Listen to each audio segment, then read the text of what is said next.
Shalom saudara yang terkasih di dalam Tuhan. Kembali pagi ini kita akan mendengarkan firman Tuhan. Mari sama-sama kita berdoa.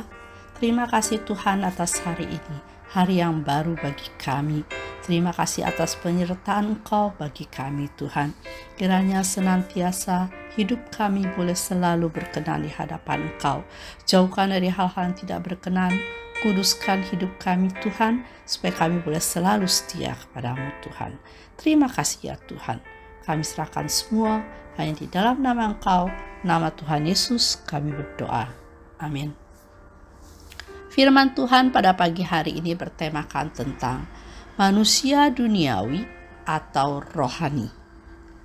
Kalau kita baca dalam 1 Korintus pasal 2 ayat 14-15 dikatakan, tetapi manusia duniawi tidak menerima apa yang berasal dari roh Allah, karena hal itu baginya adalah suatu kebodohan, dan ia tidak dapat memahaminya, sebab hal itu hanya dapat dinilai secara rohani.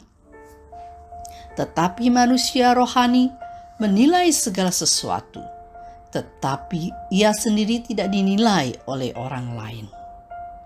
Segala sesuatu yang ada di dunia ini dikategorikan berdasarkan keberadaannya.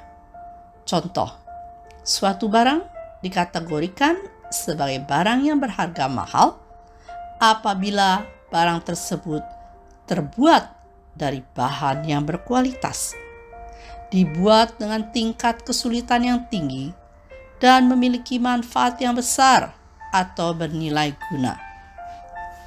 Pula keberadaan seluruh umat manusia yang ada di bumi ditinjau dari sudut kerohanian, dikategorikan menjadi dua bagian, yaitu manusia duniawi dan manusia rohani.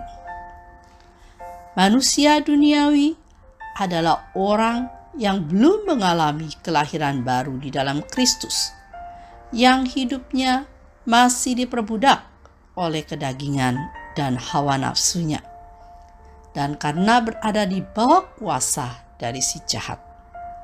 Itulah sebabnya mereka disebut orang dunia, karena hidup mengikuti pola dunia sepenuhnya, sehingga mereka menolak hal-hal yang berasal dari roh. Manusia duniawi tidak menerima apa yang berasal dari roh Allah, karena hal itu baginya adalah suatu kebodohan. Yang tadi dalam Korintus pasal 2 ayat yang 14-15. Karena mereka tidak memiliki pengenalan yang benar akan Tuhan dan jalan-jalannya. Mereka hidup dengan bersandar kepada pengertian dan kekuatan sendiri, sebab tidak ada Roh Kudus di dalam hidupnya. Manusia rohani adalah mereka yang sudah mengalami kelahiran baru di dalam Kristus.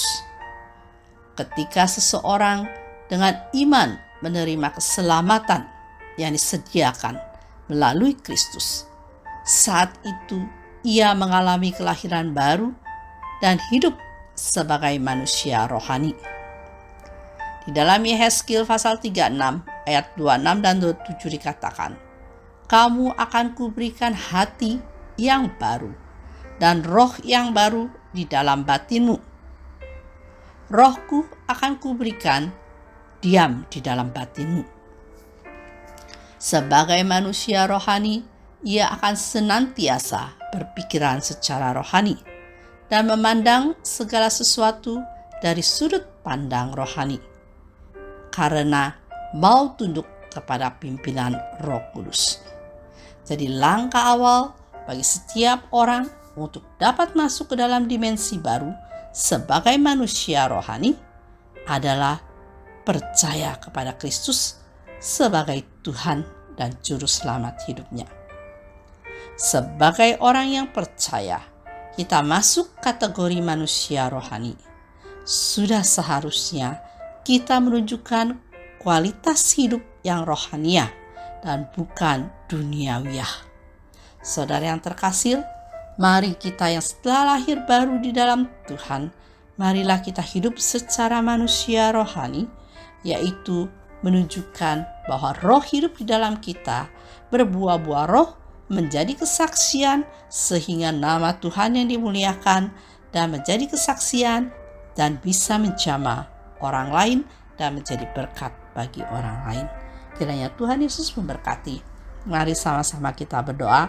Terima kasih ya Tuhan, pada hari ini kami boleh belajar ya Tuhan, bahwa sebagai orang percaya bahwa kita boleh hidup sebagai manusia rohani, sehingga roh Engkau boleh hidup di dalam kami, dan kami boleh menjadi kesaksian Tuhan untuk bagi kemuliaan nama Engkau dan menjadi berkat bagi orang lain.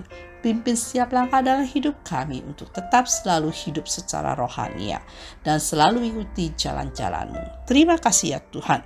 Kami serahkan semua hanya di dalam nama Engkau, nama Tuhan Yesus kami berdoa. Amin.